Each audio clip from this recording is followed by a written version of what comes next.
அனைவருக்கும் வணக்கம். ஏற்கனவே தமிழ்நாட்டுடைய சட்டம் ஒழுங்கு சந்தி சிரிச்சுக்கிட்டு இருக்கு. நம்ம ஏற்கனவே பல காணொளிகளில் பார்த்துட்டோம். இந்நிலையில் தாவேக்காவை சேர்ந்தவர்களே எவ்வளோ மோசமாக பிஹேவ் பண்ணுறாங்கன்றதை பார்க்க போகிறோம். எவ்வளோ கொலை மிரட்டல் விடுறாங்க, எவ்வளோ ஆபாசமாக பேசுகிறாங்க சமூக வலைத்தளங்களில், இதெல்லாம் பார்க்க போகிறோம். முதலாவதாக லவுட் ஸ்பீக்கர் அப்படின்ற ஒரு பெண்ணுங்க. அவங்க இன்ஸ்டாகிராம்லலாம் வீடியோஸ் போட்டுவாங்க. அவங்க தாவேக்காவை விமர்சனம் பண்ணி விஜய் அவர்களை விமர்சனம் பண்ணி காணொலிகள் போடுறாங்க. இது அவங்களுடைய வழக்கம். அந்த பெண்மணி ஏதோ ஒரு ஸ்டோரி போட்டுட்டாங்க போல இருக்குது இன்ஸ்டாகிராமில். விஜய் அவர்களை விமர்சனம் பண்ண ஸ்டோரி கூட அது கிடையாது. அந்த ஸ்டோரியில் கார்த்திக்னு வேற யாரையோ விமர்சனம் பண்ணியிருக்காங்க. எதுக்காக பண்ணியிருக்காங்கன்னா, அந்த கார்த்திக்ன்ற நபர் தாவேக்காவை சேர்ந்த நபர். அவர் சனாதனத்துக்கு ஆதரவாக பேசிக்கிட்டு உதயநிதி ஸ்டாலின் அவர்களுக்கு எதிராக பேசிக்கிட்டு இருந்தார். ஆகவே அதுக்கு எதிராக கருத்து தெரிவித்து ஒரு ஸ்டோரியை இந்த லவுட் ஸ்பீக்கர்ன்ற பெண்மணி போட்டிருக்காங்க. ஓகேங்களா? அதை பார்த்துட்டு தாவேக்காவை சேர்ந்த ஒரு பெண் பார்த்தீங்கன்னா, இந்த லவுட் ஸ்பீக்கர்ன்ற இந்த பெண்மணி விஜய் அவர்களை தான் உரிமையில் பேசியிருக்காங்க, விஜய் அவர்களை தான் விமர்சனம் பண்ணி அந்த ஸ்டோரி போட்டிருக்காங்கன்னு சொல்லிட்டு அந்த பெண்மணியை அவ்வளோ ஆபாசமாக பேசுகிறாங்க. அந்த லவுட் ஸ்பீக்கர்ன்ற அந்த பெண்ணை முதலில் அந்த தாவேக்காவை சேர்ந்த பெண் ஆபாசமாக வசைப்பாடும் காணொலியை பார்த்து விடுங்கள். லவுட் ஸ்பீக்கர் தெருநாய 5க்கும் 10க்கும் சோத்துக்கு வழி இல்லாம பிச்சை எடுத்துட்டு கிடக்கிற தெருநாய, பிச்சைக்கார நாய, செருப்ப கழட்டி உன்னை தலை மேலேயும் வாய் மேலே 4 அடி பண்ணி நான் முண்டை. யாரடி அவன் இவன் கேட்டு மென்ஷன் பண்ணி போட்டிருக்கிற ஸ்டோரி? யார அவன் இவன் கேக்குற?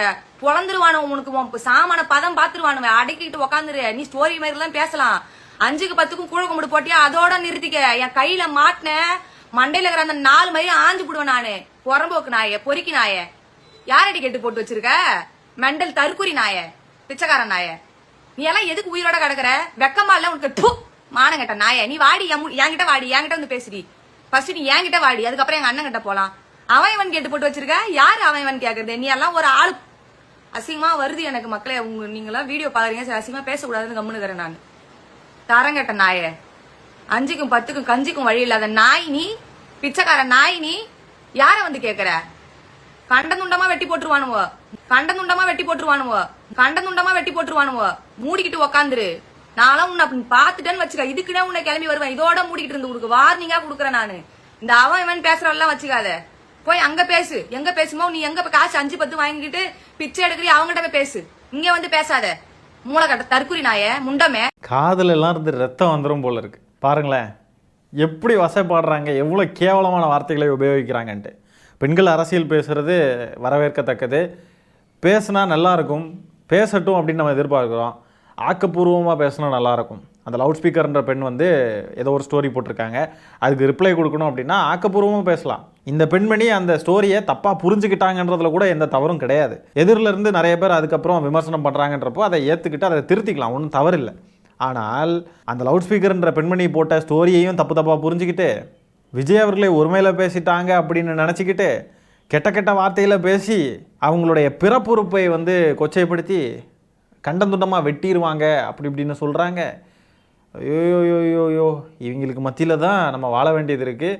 5 வருஷம் எப்படி நல்ல மாற்றமாக தாவேக்கா கொண்டு வந்திருக்கிற மாற்றங்களை எல்லாம் பாருங்கள். தாவேக்காவையோ விஜய் அவர்களையோ விமர்சனம் பண்ணனால் விமர்சனம் பண்ணக்கூடியவர்களுக்கு என்ன கதின்றதை பாருங்கள். இத்தனைக்கும் அந்த பெண்மணி விஜய் அவர்களை விமர்சனம் பண்ணலை, அப்படியே பண்ணினாலும் என்ன தவறு? இப்படி தான் இவங்கெல்லாம் ரியாக்ட் பண்ணுவாங்களா? ஏதாவது தவறாக பேசியிருந்தா லீகலாக போகட்டும். இப்படி கொலை மிரட்டல் விடுறது, பிறப்புறுப்பை கொச்சைப்படுத்தி பேசுகிறது, அவங்களுடைய பிறப்புறுப்பை முடியை இது பண்ணிடுவோம் பிடுங்கிடுவோம் அப்படின்றாங்க. என்ன ஒரு எவ்வளோ அநாகரிகமான பேச்சும் எவ்வளோ மோசமான இதுலையும் இருக்காங்க இவங்கெல்லாம். விஜய் அவர்கள் சிங்கப்பெண் அதிரடிப்படை கொண்டு வந்தார் இல்லையா, அந்த அதிரடிப்படை நடவடிக்கை எடுக்குமா இந்த பெண் மீது? எடுக்க மாட்டாங்க. ஏன்னா நடக்கிறது அவங்க ஆட்சி இல்லை, எப்படி எடுப்பாங்க? தாவேக்காவை ஆதரிப்பவர்கள், தாவேக்கா கட்சியில் இருப்பவர்கள், இவங்களுடைய மொழி இப்படி தான் இருக்கும். கண்டிப்பாக 90% இப்படி அருவருப்பான கேவலமான மொழியில் தான் பேசுவாங்க. அநேகமாக 2031 இந்த பெண்மணி தாவேக்காவுடைய ஏதாவது ஒரு சட்டமன்ற தொகுதி வேட்பாளராக நிறுத்தப்பட நிறையவே வாய்ப்பு இருக்குது. வேணால் நோட் பண்ணி வச்சுக்கோங்க. இப்படிலாம் பேசுகிறவங்களுக்கு தான் அங்கே மரியாதை இருக்கும். இப்படிலாம் பேசுகிறவங்களுக்கு அங்கே பதவி வழங்குவாங்க. கருத்தால் ஜெயிக்க முடியாது அப்படின்றது இவங்களுக்குலாம் நல்லா தெரியும். சனாதனம் பற்றி தான் அந்த பெண்மணி போட்டிருக்காங்க. அதை கூட ஃபுல்லாக வாசிக்கலைங்க இவங்க. ஃபுல்லாக அதை என்னென்னு படிக்க கூட இல்லை. படிக்காமலே கத்திக்கிட்டு கதறிக்கிட்டு இருக்காங்க. எப்படி நீ அவன் பேசலாம் அப்படி இப்படின்றாங்க. சரி, அதெல்லாம் இருக்கட்டும். அந்த பெண்மணி என்ன போட்டிருக்காங்க? சனாதனம் பற்றி போட்டிருக்காங்க. தாவேக்காவுடைய முகமூடி போட்டுட்டு ஒருத்தன் சனாதனத்தை வளர்ப்போம்னு பேசிக்கிட்டு இருக்கான். இதில் என்னை சங்கின்னு சொன்னாலும் பரவாயில்லைன்றான். டேய் நீ சங்கி தாண்டான்னு அந்த கார்த்திக்னு ஒரு நபர் வீடியோ போடாடுவாங்க. அதுக்கு தான் இந்த பெண்மணி ரிப்ளை பண்ணுறாங்க. லவுட் ஸ்பீக்கர்ன்ற பெண்மணி, உதயநிதி அவர்கள் மக்களை பிரிக்கும் சனாதனத்தை ஒழிப்போம் தான் சொன்னார், அதில் உனக்கு என்ன பிரச்சனை, அப்படி தாண்டா ஒழிப்போம் சங்கி பயலை அப்படின்னு போட்டிருக்காங்க. இது ஒரு தப்பா? சரி, அதில் விஜய் அவர்களை நோக்கி தான் இவங்க இந்த விமர்சனத்தை வைக்கிறாங்க அப்படின்னு சொன்னாலும் ஒன்றும் தவறு இல்லை. அதுக்கு எதிர்கருத்து தானே வைக்கணும். எதுக்கு இப்படி கொலை மிரட்டல் விட்டு அப்யூஸ் பண்ணிக்கிட்டு இருக்காங்க? நல்லா இருக்குது விஜய் அவர்களின் ஆட்சி, விஜய் அவர்களின் தொண்டர்கள், விஜய் அவர்களின் கட்சி எல்லாம் நல்லா சூப்பராக இருக்குது. நல்லா சூப்பரான மாற்றம், மக்கள் எதிர்பார்த்த மாற்றம் இதுதான். அப்போது விஜய் ரசிகர்களும் தாவேக்காவுக்கு ஓட்டு போட்டவங்களும் மட்டும்தான் இந்த தமிழ்நாட்டில் வாழணுமா அப்படின்ற கேள்வி நமக்கு வருது. அவங்கள எதிர்த்து பேசக்கூடியவங்க, எதிர்க்கிறவங்க தமிழ்நாட்டில் இருக்கக்கூடாது அப்படின்னு சொல்லிட்டு தாவேக்கா நினைக்குதா, தாவேக்கா அரசு நினைக்குதா, தாவேக்கா கட்சி நினைக்குதா, தாவேக்கா தொண்டர்கள் நினைக்கிறாங்களா? தாவேக்காவை விமர்சனம் பண்ணக்கூடாதுன்னா அப்போ எங்ககிட்டலாம் இருந்து வரி வாங்காதீங்க, தாவேக்காவை ஆதரிக்கக்கூடியவர்களிடம் மட்டும் இருந்து வரி வாங்கிக்கிட்டோம், தாவேக்காவை ஆதரிக்கக்கூடியவர்களை மட்டும் வச்சு அரசாங்கம் நடத்தி இந்த தமிழ்நாட்டை வளர்த்து நல்ல வளர்ச்சி பாதையை நோக்கி கொண்டு போயிடட்டும். நாங்களும் வரி கட்ட தான் செய்கிறோம், நாங்களும் இந்த மண்ணின் மக்கள் தான், இந்த மண்ணுக்கு எதிராக பேசக்கூடியவனை நாங்கள் கேட்க தான் செய்வோம். அது ஆளுங்கட்சியாக இருந்தாலும் சரி, எவனாக இருந்தாலும் சரி கேட்க தான் செய்வோம். அரசு மக்களுக்கு ஏதாவது குறை வைக்குது, சட்டம் ஒழுங்கை ஒழுங்காக பாதுகாக்கலன்னு சொன்னால் கேள்வி கேட்க தான் செய்வோம். எங்களுக்கு எல்லா உரிமையும் இருக்குது, எல்லா உரிமையும் இருக்குது. இது மக்களாட்சி தானே, இது ஒன்றும் மன்னராட்சி இல்லையே. விஜய் அவர்கள் தானே சொன்னார் மன்னராட்சியை ஒழிப்போம், மன்னராட்சியை ஒழிப்போம்னு. அப்போ விஜய் அவர்களை பொறுத்த வரைக்கும் மன்னராட்சியை ஒழிச்சிட்டாரு. சரி, தாவேக்காவை பொறுத்தவரை, தாவேக்கா தொண்டர்களை பொறுத்த வரைக்கும் மன்னராட்சியை ஒழிச்சாச்சு. அப்போ அந்த மன்னருக்கு எதிராகவோ அந்த மன்னர் பரம்பரைகளுக்கு எதிராகவோ எதுவும் பேசிடக்கூடாதுன்னா என்ன நியாயம் இது? ரங்கா என்ன நியாயம் இது? இப்படி தான் பேசுவீங்களா தாவேக்காவுக்கு எதிராக பேசுகிறவங்கள? அப்போ இது மன்னராட்சி தானே, இது மக்களாட்சி இல்லையே. திமுக ஆட்சியில் இருக்கிறப்போ ஆஸ்திரேலியாவிலேருந்து எவனோ ஒருத்தெல்லாம் அவ்வளோ கேவலமாக பேசிக்கிட்டு இருந்தான். தமிழ்நாட்டுக்குள்ளே இருக்கிறவங்களே ஸ்டாலின் அவர்கள் மேலே அவ்வளோ அவதூறு பரப்புனாங்க தாவேக்காக்காரங்க. ஸ்டாலின் அவர்கள் எந்த நடவடிக்கையும் எடுக்கலை. தாவேக்கா ஆட்சியில் இல்லாத போதும் இவங்க தான் திமுக காரங்களை அப்யூஸ் பண்ணாங்க. இப்போ தாவேக்கா ஆட்சியில் இருக்கிறப்போ இன்னும் வீரியமாக அப்யூஸ் பண்ணுறாங்க. லைட்டாக ஒரு டிஃப்ரென்ஸ் இருக்குது. இந்த பெண்மணி வேற அந்த காணொலியில் அசிங்கமாக பேசிட்டு கடைசியாக சொன்னாங்க பாருங்க, ஒன்று நான் அசிங்கமாக பேசுகிறக்கூடாதுன்னு நினைக்கிறேன், மக்கள் நீங்கள்லாம் காணொலி பார்க்குறீங்க அதனால நான் அசிங்கமாக பேச விடுறேன்னு சொன்னாங்க பாருங்க. ஐயோயோ மெய்சிலிர்த்து விட்டதுங்க எனக்கெல்லாம். பேசுனது பூராவும் அசிங்கம்தான், இதில் அசிங்கமாக பேசக்கூடாதுன்னா அப்போ இதை விட அசிங்கமாக பேசுவாங்களா? பா எப்படி இருக்காங்க பாருங்கள் தாவேக்காரங்க. பெருமையாக ஃபீல் பண்ணுவாங்கல்ல இப்படி அசிங்கமாக பேசி ஒரு வீடியோ போட்டுட்டு, நம்ம அசிங்கமாக பேசி வீடியோ போட்டோம், நம்ம டெத்து திரட்டு விட்டுருக்கோம், கொலை மிரட்டல் விட்டுருக்கோம், நம்ம ஆபாசமாக பேசியிருக்கோம், அவங்களுடைய பிறப்பொறுப்பை கேவலமாக பேசியிருக்கோம், அவங்களுக்கு நம்ம அவங்கள கண்டம் துண்டமாக வெட்டிடுவோம்னு பேசியிருக்கோம், கெத்துடா மாசுடா அப்படின்ட்டு போட்டிருப்பாங்கல்ல. என்ன மாதிரியான ஒரு மனநிலையில் வாழ்ந்து கொண்டிருக்கிறார்கள் இந்த தாவேக்காவினர்னு பாருங்கள். இதில் கொடுமை என்னென்னா, இந்த பெண் பேசின வீடியோவுடைய கமெண்ட் செக்ஷனில் போய் பார்த்தீங்கன்னா தாவேக்காரனுங்கள்லாம் இதை ஆதரிக்கிறானுங்க. அப்படி தான் பண்ணணும், அவங்கள வெட்டணும், அவங்கள குத்தணும், அவங்க இருக்கக்கூடாது, கொன்னுறணும், இப்படிலாம் பேசிக்கிட்டு இருக்கானுங்க. அதை ஆதரிக்கிறானுங்க. வேறு ஒரு கட்சி, ஒரு அரசியல் கட்சி கொலை பண்ணணும், சாவடிக்கணும் அப்படின்ட்டுலாம் பொதுவெளியில் பப்ளிக்காகவே அப்படியே பேசிக்கிட்டு இருக்காங்க. எவ்வளோ தைரியம் இருக்கணும் பாருங்கள் இவங்களுக்கு. ஒரு பெண்ணை சாவடிக்கணும் அப்படின்னு சொல்லிட்டு ஒரு கட்சியை சேர்ந்த பெண்கள், ஆண்கள் எல்லாரும் பொதுவெளியில் அப்படியே பேசிக்கிட்டு இருக்காங்க. அப்போ எப்படிப்பட்ட ஒரு கட்சிக்கு இந்த மக்கள் வாக்களித்து தேர்ந்தெடுத்திருக்கிறார்கள் என்பதை மக்கள் நீங்கள் பாருங்கள், பார்த்து தெரிஞ்சுக்கோங்க. அடுத்ததாக ஒரு காணொலி பார்க்க போகிறோம். அந்த காணொலியில் பார்த்தீங்கன்னா ரிசல்ட் வந்த அன்னைக்கு தாவேக்கா முன்னிலையில் இருந்துச்சு. அந்த நேரத்தில் ஒரு பெண்மணி அவங்களுடைய தகப்பனாரை எவ்வளோ கேவலமாக பேசுகிறாங்க, அவங்கள எப்படி கொச்சப்படுத்துகிறாங்கன்னு பாருங்கள். அந்த பெண்மணி இங்கே பாருங்கள். அப்பா அப்பா பாயாசம் செய்ய சொல்லவா? அம்மாவை சேமிய பாயாசம் செய்ய சொல்லவா? ஏம்மா அப்பா உனக்கு என்னன்னு என்னன்னு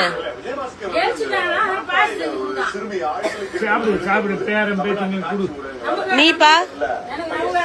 நான் ஒரு பாட்டு பாட்டப்ப உனக்கு ஒரு நல்ல பாட்டு இப்ப நான் பாடணும்னு நினைக்கிறேங்க பாரு.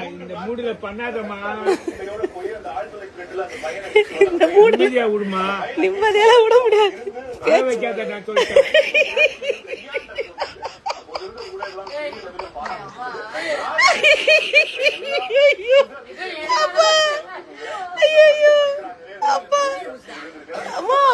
என்ன பேச்சு பேசினா விஜய்க்கு ஓட்டு போடுறவங்களா என்ன அசிங்கமா திட்டினா இவன். சரி நான் ஒரு பாட்டு போறேன்ப்பா, மேல நான் குளிக்க போறீங்க பாரு, மேல போய் உடம்ப பாரு. சரி அப்பா இங்க பாரு, பரதாவம் பாக்குறேன் பத்தியா? ஏய் பரதாவம் பாக்குறேடே, எனக்கு தாண்டா உன்னை பார்த்தா பரதாவம் சரி இல்லடா இதுக்கு பேரு வயித்தெரிச்சல் சொல்லுவாங்க தமிழ்ல. அது தெரியுதுடா மானங்கட்ட மேல. ஏய் பாவீங்களா அநியாயமா போவீங்களான்னு. பாவீங்களா அநியாயமா போவீங்களாமே ஓட்டு போட்டவங்களா? ஐயோ ஒரு நேர்மை இருக்குதா? நேர்மை இருக்குதா? இன்னொரு சந்ததி எப்படி இருக்கணும்னு பாத்தீங்களா? ஒரு பெத்த தகப்பனை எப்படியெல்லாம் பேசுகிறாங்க பாருங்க. அவர் வருத்தப்படுறாரு, பின்வரும் சந்ததியினரை பற்றிலாம் நினச்சி தான் நீங்கள்லாம் ஓட்டு போட்டிங்களா? ஒரு நேர்மை இருக்கா அவர்கிட்ட அப்படின்னு கேட்குறாங்க. அவருக்கு இந்த நாட்டு மேலேயும் நாட்டு மக்கள் மேலேயும் அவருக்கு அக்கறை இருக்குது, குழந்தைங்க மேலே அக்கறை இருக்குது, பின்வரும் சந்ததியினரை பற்றி அக்கறை இருக்குது. ஆனால் அவர் பெத்து வளர்த்த மகளுக்கு எந்த அக்கறையும் இல்லை, தகப்பன் மேலேயே எந்த அக்கறையும் இல்லை.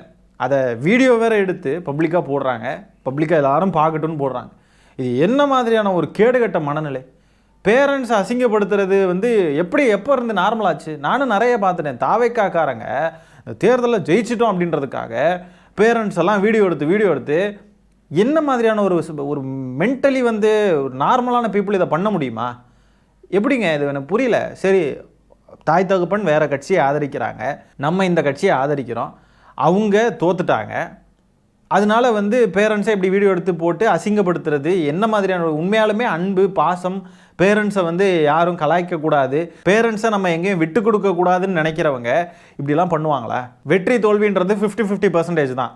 இப்போ முன்ன பின்ன இந்த பெண்மணி தாவேக்காவே ஆதரிக்கிறாங்க, இந்த தாவேக்கா தோற்று போய் அந்த ஐயா வந்து ஆதரிக்கக்கூடிய கட்சி ஜெயிச்சிருந்துச்சு அப்படின்னா அவர் இது மாதிரி வீடியோ எடுத்து தன்னுடைய மகளை வீடியோ எடுத்து நக்கல் அடித்து கேவலமாக பேசி இதை சமூக வலைதளங்களில் போட்டால் இந்த பெண் இருக்குது, அப்போ மனநிலை எப்படி இருக்கும்? இதெல்லாம் எப்போ இருந்து நார்மலாச்சுன்றது தெரியல. கொஞ்சம் கூட அடிப்படையில் ஒரு எம்பத்தின்றது ஒன்று இல்லையா? இந்த தலைமுறைக்கிட்ட ஏதோ ஒன்று அடிப்படையிலே தவறாக இருக்குன்னு நான் உணர்ந்துக்கிட்டே இருக்கேங்க. நான் ரொம்ப நாளாக உணர்றேன், இது ஏதோ ஒரு அடிப்படையிலே ஏதோ தவறு இருக்குது. எல்லாத்தையும் நார்மலாக்கி பார்க்குறாங்க. முதலமைச்சராக இருக்கக்கூடிய விஜய் அவர்களுடைய பர்சனல் லைஃப்பில் என்னெல்லாம் நடந்துச்சு அப்படின்றதெல்லாம் நம்ம பார்த்துருப்போம். அவருக்கு வந்து வாக்களிக்கிறாங்க, ரொம்ப நார்மலாக எடுத்துக்கிறாங்க, அவருடைய பர்சனல்ன்றாங்க எல்லாத்தையும். அவர் என்ன தவறு செஞ்சாலும் பர்சனல்னு சொல்லிட்டு ஒதுங்கி போகிறாங்க. பேரண்ட்ஸை வந்து மதிக்க மாட்டேங்கிறாங்க, அதெல்லாம் ரொம்ப நார்மல் கெத்துன்னு நினச்சி அதை வீடியோ எடுத்து பப்ளிக்கில் போடுறாங்க. வீட்டுக்குள்ளே என்ன தான் கலாய்ச்சாலும் சரி, என்ன தான் இருந்துட்டாலும் சரி, அது வீட்டுக்குள்ளே இருந்துச்சுன்னா அது வேறு. வீட்டுக்குள்ளே இருந்தாலுமே இப்படி பேரண்ட்ஸை வந்து மானங்கெட்டவனே அவனே இவனன்னு பேசுகிறது ரொம்ப தவறாக இருக்குது பார்க்குறது. அதுபோக அதை காணொலியாக எடுத்து இப்படி வெளியில் பப்ளிக்காக போடுறது எவ்வளோ அசிங்கமாக இருக்குது. நாங்கள்லாம் இதுக்கு வருத்தப்படுறோம். ஆனால் அந்த பெண்மணியை ஆதரிக்கக்கூடியவங்க தாவேக்காவை சேர்ந்தவர்கள்லாம் இதுக்கு உட்காந்து ஃபயர் விட்டுக்கிட்டு இருப்பானுங்க கமெண்ட்ஸில் பார்த்தீங்கன்னா. இப்படிலாம் வீடியோ போட்டு தான் நிறைய தற்குறிகளை மேலும் மேலும் உருவாக்கி இந்த தேர்தலில் தாவேக்கா ஜெயிச்சிருக்கு. வேறு ஒன்றும் கிடையாதுங்க. இப்படி கேவலமாக சின்ன குழந்தைங்கள வச்சு வீடியோஸ் எடுக்கிறது, பேரண்ட்ஸை வச்சு வீடியோஸ் எடுக்கிறது, சின்ன குழந்தைங்கள தாவேக்காவுக்கு வாக்களிக்க சொல்லி வீடியோ எடுக்கிறது, அள வச்சு வீடியோஸ் எடுக்கிறது, பெரியவங்களை வந்து இந்த மாதிரி கேவலப்படுத்தி கொச்சைப்படுத்தி வீடியோஸ் எடுக்கிறது, இப்படியெல்லாம் போட்டு தான் இந்த தாவேக்கா ஆட்சியை பிடிச்சிருக்கு. வெற்றி தோல்வியெல்லாம் சகஜம்தான். அடுத்த தேர்தல்லையே அந்த ஐயா ஆதரிக்கிற கட்சி வெற்றி பெற்றுச்சு அப்படின்னு சொன்னால் இதே மாதிரி அந்த பெண்ணை வீடியோ எடுத்து போட்டால் அவங்க ஒத்துப்பாங்களா? எப்படி ஃபீல் ஆகும்? எவ்வளோ மனசு வேதனையாக இருக்கும்? எதுக்கு இப்படி பண்ணணும்? இப்போ இந்த காணொலி எடுத்த பெண்ணை பார்த்தீங்கல்ல, இந்த பெண்ணை போன்ற நபர்கள்லாம் வாக்களித்து தான் தாவேக்கா ஜெயிச்சிருக்கு. இந்த மாதிரிப்பட்ட நபர்கள் தேர்ந்தெடுக்கக்கூடிய ஒரு ஆட்சின்றது எப்படி இருக்கும்? என்ன லட்சணத்தில் இருக்கும்? மனசெல்லாம் வேதனையாக இருக்குங்க, வேதனையாக இருக்குது. இந்த ஊரில் வெளியில் இறங்கி நடமாடுறதுக்கே வருத்தமாக இருக்குது, ரொம்ப இதாக இருக்குது. என்னடா இது, திமுக ஆட்சி செஞ்சுக்கிட்டு இருக்கிறப்போ வெளியிலலாம் போயிட்டு வரப்போ மன நிம்மதியாக இருந்துச்சு. இப்போ வந்து ஒரு மாதிரியாக ஃபீல் ஆகுது. இது நம்ம ஊரா? இது இந்த மக்கள்லாம் நம்ம மக்களா? இவங்கெல்லாம் தான் ஓட்டு போட்டு வச்சுருக்காங்க அப்படின்னு மனசுக்குள்ளே ஒரே வேதனையாக இருக்குது. இந்த மக்களையும் இதையும் பார்க்குறப்போ சுற்றுச்சூழலில் எங்கேயும் போகிறதுக்கு வர்றதுக்கே மனசே ஒத்துக்கலை. இது நம்ம ஊரா, இது நம்ம மண்ணான்னு முன்னாடிலாம் நேசித்து வெளியே போயிட்டு வந்துக்கிட்டு இருந்தேன். இது நம்ம ஊர், நம்ம மக்கள், நம்ம மண், திராவிட மண், தந்தை பெரியார் மண், அறிஞர் அண்ணா அவர்கள் கட்டி காத்த மண், கலைஞர் அவர்கள் கட்டி காத்த மண் அப்படின்ட்டு அவ்வளோ வந்து மனசுக்குள்ளே ஒரு இதுவாக இருந்துச்சுங்க. என்ன மாதிரியான தலைவர்கள்லாம் இருந்த ஊர் இது, என்ன மாதிரியான தொண்டர்படை இருந்த ஊர் இது, என்ன மாதிரியான அரசியல் செஞ்ச ஊர் இது. இந்த சங் பரிவார் கும்பலுக்கு எதிராக, மதவாத சக்திகளுக்கு எதிராக, பாசிச சக்திகளுக்கு எதிராக தமிழ்நாடு எப்படியெல்லாம் போராடி இருக்கு, எவ்வளோ அரசியல் செஞ்சுருக்கு அப்படின்றதெல்லாம் பார்த்து மனசு அவ்வளோ நம்பிக்கையாக இருந்துச்சுங்க. இந்த மக்களை பார்க்குறப்போ இந்த மண்ணை அவ்வளோ விரும்பி அவ்வளோ நேசித்து நம்ம பார்த்தோம். ஆனால் இன்றைக்கி அப்படியே எல்லாமே தலைகீழாக மாறிடுச்சுங்க. இந்த மண்ணையும் மக்களையும் பார்க்கப்போவே என்னடா இது, பாஜக இந்த மாதிரிப்பட்ட சங் பரிவார் கும்பலையெல்லாம் நாங்கள் விட மாட்டோம், ஆர்எஸ்எஸ் பாஜகலாம் இங்கே வர முடியாது அப்படின்ட்டு அவ்வளோ கெத்தாக சொல்லிக்கிட்டு இருந்தோம். ஆனால் ஒரு தற்கொலை கூட்டத்தை உள்ள விட்டுட்டாங்களே இந்த மக்கள் அப்படின்னு நினச்சி பார்க்குறப்பவே வேதனையாக இருக்குது. உண்மையாலுமே தாவேக்கா ஆட்சிக்கு வந்ததுக்கு பிறகு பண்ணக்கூடிய விஷயங்களையெல்லாம் நீங்கள் நல்லா உற்று நோக்கி பார்த்தீங்கன்னா உங்களுக்கு புரிய வரும் இது எந்த அளவுக்கு வேதனையாக இருக்குது அப்படின்ட்டு. நீங்களும் என்னைய மாதிரியே வேதனை அடைஞ்சு வருத்தப்படுறீங்கன்னு சொன்னால் நீங்கள் தான் இந்த மண்ணை உண்மையாக நேசிக்கக்கூடியவர்கள் அப்படின்ட்டு அர்த்தம். இந்த மண்ணையும் மொழியையும் தமிழ்நாட்டின் உரிமைகளையும் நேசிக்கக்கூடியவர்கள் நீங்கள் தான், வேறு யாரும் கிடையாது. என் புருஷனை விட விஜய் தான் எனக்கு ரொம்ப பிடிக்கும் அப்படின்னு சொன்னாங்க ஒரு பெண்மணி. வீர முழக்கங்கள் எழுப்புனாங்க. அந்த மாதிரி பெற்ற அப்பாவை விட விஜய் தான் ரொம்ப பிடிக்கும். பெற்ற அப்பா சமூக வலைதளங்களில் கேவலப்படுறதை விட விஜய்க்கான பெருமையை நிலைநாட்டுவதில் தான் எங்களுடைய கவனம் இருக்கும். அப்போ பெற்ற அப்பாவுக்கு என்ன மரியாதை, பெற்ற அப்பாவின் உணர்வுகளுக்கும் பெற்ற அப்பாவின் சிந்தனைகளுக்கும் அவருடைய ஞானத்திற்கும் என்ன மரியாதை, முதல்ல அதை மதிக்கணும்ல. என்ன ஒரு ஜென்மங்கள்ரா நீங்கள்லாம். உண்மையாலுமே இதெல்லாம் ரொம்ப ரொம்ப அநியாயம். தமிழ்நாடு அழிவின் பாதையை நோக்கி சென்று கொண்டிருக்கிறது அப்படின்றது கண்ணு முன்னாடி நல்லா தெரியுது. தாவேக்காவுக்கு வாக்களித்தவங்களே உங்ககிட்ட கேட்கணும், மாற்றம் நல்லா இருக்கா? கண்ணு முன்னாடி தமிழ்நாட்டின் ஒளிமயமான எதிர்காலம் தெரியுமே உங்களுக்கு. இதெல்லாம் பார்க்குறப்போ இப்படி தான் பண்ணணும்னு எதிர்பார்ப்பீங்களே நீங்கள் எல்லாம். நல்லா இருக்குல்ல இந்த மாற்றம்? தாவேக்காவை ஆதரிக்கக்கூடிய பெரியவங்க யாராவது இருக்கீங்கன்னா, தாவேக்காவுக்கு வாக்களித்த பெரியவர்கள் யாராவது இருக்கீங்கன்னா, உங்களுடைய குழந்தைங்களும் இதே மாதிரியே வளர்ந்து வந்து நாளைக்கு இதே மாதிரி பேசணும்னு நான் விரும்புகிறேன். இதே மாதிரி நடக்கணும் உங்களுக்கும். உங்கள் குழந்தைங்க உங்களை காணொலி எடுத்து சமூக வலைதளங்களில் போட்டு கேவலப்படுத்தணும். இப்படிப்பட்ட சம்பவங்களையெல்லாம் பார்த்துக்கிட்டு கூட உங்களுக்கு கொஞ்சம் கூட எம்பத்தி இல்லாமல் இதெல்லாம் சரிதான் அப்படின்னு நீங்கள் நினைக்கிறீங்கன்னா உங்களுக்கும் இதே சம்பவங்கள் நடக்கணும்னு சொல்லி நான் விரும்புகிறேன். கண்டிப்பாக நடக்கும். சோஷியல் மீடியாவை வச்சே ஆட்சியை பிடிச்ச இந்த கட்சி இதே சோஷியல் மீடியாவிலேயே அழிஞ்சு போகுது. இதை எல்லாரும் நம்ம கண்கூட பார்க்க தான் போகிறோம். ஆகவே இந்த காணொலியில் நம்ம பேசியிருக்கிற விஷயங்களை பற்றி நீங்கள் என்ன நினைக்கிறீங்கன்றதை கமெண்ட்ஸில் பதிவு பண்ணுங்கள். இந்த காணொலியை நான் இத்துடன் நிறைவு செய்து கொள்கிறேன். நன்றி, வணக்கம்.